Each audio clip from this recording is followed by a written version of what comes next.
Graphics के माध्यम से आप बने रहिए, आगे भी आपके साथ चर्चा तेज हम करेंगे। देखिए दर्शकों, आपको एक बार बता दें कि आखिर क्या है ताकत। लेबनान के हिजबुल्लाह का ईरान को समर्थन है और हिजबुल्लाह के पास 1 लाख से ज्यादा लड़ाके मौजूद हैं। एक बार आपको हम बताते हैं, ग्राफिक्स के माध्यम से समझाते हैं, लगातार अहम जानकारी। रूस के युद्धपोत भी दक्षिण अफ्रीका पहुंच चुके हैं। सुनते जाइए अभी, जहां पर कहा यह जा रहा है कि तीनों देशों के बीच संयुक्त युद्धाभ्यास यहां पर अभ्यास जारी है। युद्ध का अभ्यास तीनों देशों के बीच जारी है, जहां रूस आईआरजीसी को लगातार ट्रेनिंग दे रहा है। यह अहम जानकारी है। ट्रेनिंग भी दी जा रही है, डिफेंस रडार सिस्टम की लगातार ट्रेनिंग दी जा रही है। सुनते जाइए, रूस और चीन हर संभव मदद को तैयार है। इसके साथ ही आर्थिक, खुफिया, तकनीकी मदद को भी यहां पर तैयारी दिखाई दे रही है। ईरान को बचाएंगे क्या रूस और चीन? चीन पहली बार खुलकर सामने आया है। हम ये चर्चा भी कर रहे थे कि चाइना का इसमें क्या बयानबाजी तेज होगा। चीन के युद्धपोत दक्षिण अफ्रीका पहुंच चुके हैं। आगे अपडेट सामने आ रहे हैं कि रूस के युद्धपोत भी दक्षिण अफ्रीका दर्शकों पहुंच गए हैं। इसके साथ ही तीनों देशों के बीच संयुक्त युद्धाभ्यास जारी है। युद्ध का अभ्यास तीनों देशों के बीच संयुक्त रूप से जारी है। तो क्या एक्शन होने वाला है क्या अमेरिका के खिलाफ? सेकंड ग्राफिक आपको समझाते हैं। खामनेई की मुस्लिम सेना को जानिए, एक बार आपको समझाते हैं। आईआरजीसी में करीब 2 लाख सैनिक मौजूद हैं। ये हम खामनेई की मुस्लिम सैनिक को लेकर आपको जानकारी दे रहे हैं। Ground force, navy, aerospace force है। आगे सुनते जाइए, यहां पर बता रहे हैं कि कुछ फोर्स विदेशी ऑपरेशन में शामिल हैं। और इसके साथ ही अगर हम बातचीत करें तो देखिए, ईरान की ताकत क्या है वर्सेस अमेरिका की, और क्या चाइना और रशिया अब आमने सामने यहां पर ट्रंप को आंख दिखाते नजर आएंगे क्या? इसी पर हम चर्चा विशेष तो करेंगे, लेकिन सबसे बड़े दावे यहां पर ट्रंप के फेल होते फिलहाल नजर आ रहे हैं। और कर्नल वीके शाही जी और मुमताज आलम जी हमारे साथ जुड़े हुए थे चर्चा में। कर्नल साहब, आप अपनी बातों को एक बार फिर से कंप्लीट कीजिए। मैं चाहूंगी आप चर्चा को आगे बढ़ाइए। सर, आप तमाम अहम जानकारी इस बात को लेकर दे रहे थे कि ट्रंप का जो जिद्दीपना है, आगे क्या इसके रूप देख सकते हैं हम? दरअसल जो डिटेल्स मैं देना चाह रहा था जी वो आपने अभी दी, और अब उन डिटेल्स की रोशनी में देखा जाए जी सर, तो उनको शायद ये एहसास भी हो रहा है कि ये कोई थोड़े सख्त चने हैं चबाने के लिए।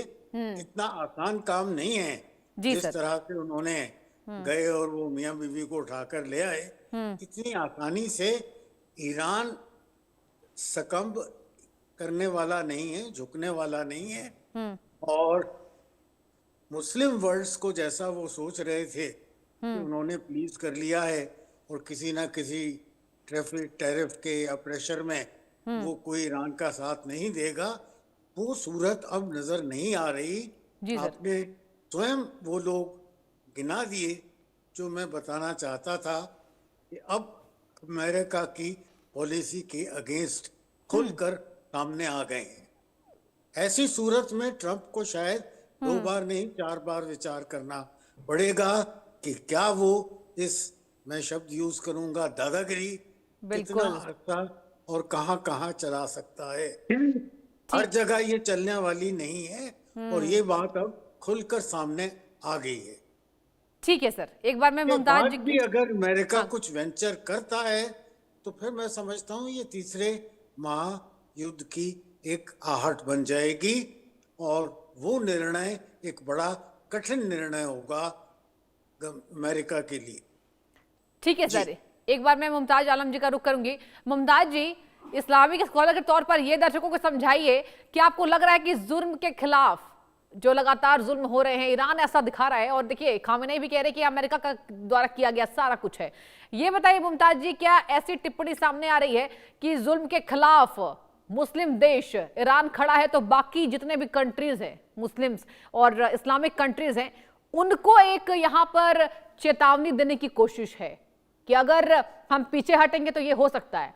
तो आपको क्या लगता है कि ईरान इसमें सबसे बड़ी भूमिका भी निभाएगा ताकि सारे जो मुस्लिम देश हैं, इस्लामिक कंट्रीज हैं, समर्थन देते नजर आए? हालांकि खाड़ी देशों में हमने कहा कि लगातार खाड़ी देशों का इंटरवेंशन जब सामने आया, आपने देखी होगी खबरें, तो इंटरवेंशन सामने आने के बाद हमने देखा कि ट्रंप पीछे हटे हैं। आपकी क्या जानकारी इस बाबत?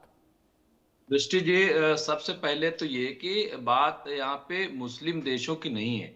आप 3 बड़े देश देखिए, जिसमें से एक का नाम अभी आपने नहीं लिया, चीन का आपने लिया, रूस का लिया, लेकिन आपने नॉर्थ कोरिया का नहीं लिया। नॉर्थ कोरिया से अमेरिका बहुत डरता है। हाँ। ये मैं आपको बता दूं। बिल्कुल। और नॉर्थ कोरिया शुरू से ये कह रहा है कि हम ईरान के साथ खड़े हैं। तो ये आप ये देखिए, तीनों ऐसे मुल्क हैं जो मुस्लिम मुल्क नहीं है।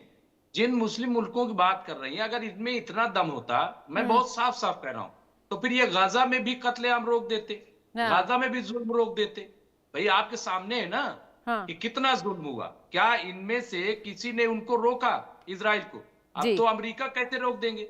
जब इजराइल को ये नहीं रोक पाए तो अमेरिका कैसे रोक देंगे? इनको सिर्फ एक ये डर था कि चूंकि ईरान ने साफ साफ कह दिया था कि हमारी जो बैलिस्टिक मिसाइल हैं या जो हाइपरसोनिक हैं, इस बार उन तमाम बेसिस पे गिरेंगी जहां पे अमेरिकी बेसिस हैं, वो चाहे सऊदी अरब हो, चाहे कतर हो, चाहे जो अच्छा कतर पे अटैक करके दिखा भी दिया था ईरान ने, याद होगा आपको कि कतर पे बाकायदा अटैक किया था। बाद में ये सब समझ रहे थे कि शायद उसका जवाबी कार्रवाई होगी, लेकिन कतर ने बातचीत की। अच्छा, कतर के और ईरान के अच्छे रिलेशन भी, मैं आपको बता दूं। दूसरी चीज ये कि बहुत ईरान ने बड़ी खूबसूरती के साथ पिछले 2-3 साल में सऊदी अरब से जो दोस्ती और खाड़ी मुल्कों से जो अपने रिश्ते बढ़ाए, वो चाहे उसमें चीन की मदद रही हो या रूस की मदद रही हो, लेकिन रिश्ते उसने अपने मजबूत कर लिए। तो अमेरिका जो एक खौफ दिखाता था कि साहब अरबों के लिए सबसे खतरनाक जो है वो ईरान है, आज की तारीख में वो चीज, डर जो है वो निकल गया है। हाँ। और कहीं ना कहीं ईरान ये समझाने में कामयाब हो गया है इन मुल्कों को कि हम खतरा नहीं है, तुम्हारे लिए सबसे बड़ा खतरा इजराइल है। क्यों है? क्योंकि इजराइल ग्रेटर इजराइल बनना चाहता है, उसके लिए। और मुसलसल आप 2-2.5 साल में आप देखिए कि इजराइल सिर्फ गाजा तक नहीं रुका। हाँ। उसने यमन को भी टारगेट किया, उसने सीरिया को भी टारगेट किया, आज भी कर रहा है, उसने लेबनान में भी टारगेट किया। तो चौतरफा, फिर कई बार आपने सुना होगा सऊदी अरब को ऊंट चरवाहा इस तरह के खिताबात जो है भी देते रहे।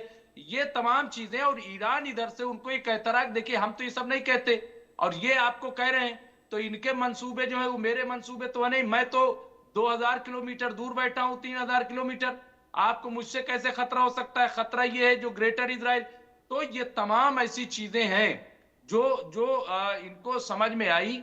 और इसलिए तीसरी बहुत इंपॉर्टेंट चीज मैं आपको बता दूं, जो बहुत इंपॉर्टेंट, जिसपे बात नहीं हो रही है, कि अमेरिका की हालत भी, इकोनॉमी अच्छी नहीं है।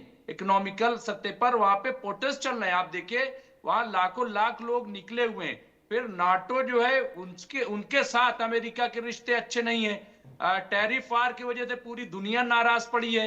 हिंदुस्तान भी जो है, आप देखिए कि अगर आज की तारीख में ईमानदारी की बात करें तो हिंदुस्तान अमेरिका से बहुत खुश नहीं है। ठीक है, कुछ खारजा पॉलिसी में हम इधर उधर करते हैं, लेकिन अगर दिल की बात करें तो हिंदुस्तान जो है अमेरिका और डोनाल्ड ट्रंप की पॉलिसी से खुश नहीं। एक और आखिरी बात मैं कहना चाहता हूं, फिर चूंकि हमारे कर्नल साहब बैठे हुए हैं, वो बताएंगे। मैं उनसे ये सवाल लेना चाहूंगी, आप प्लीज जल्दी से बात कंप्लीट कीजिए।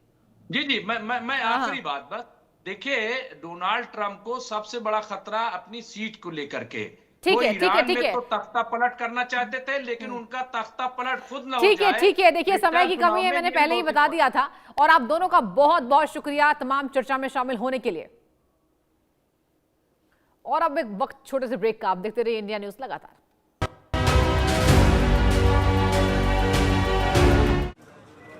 शिव प्रसाद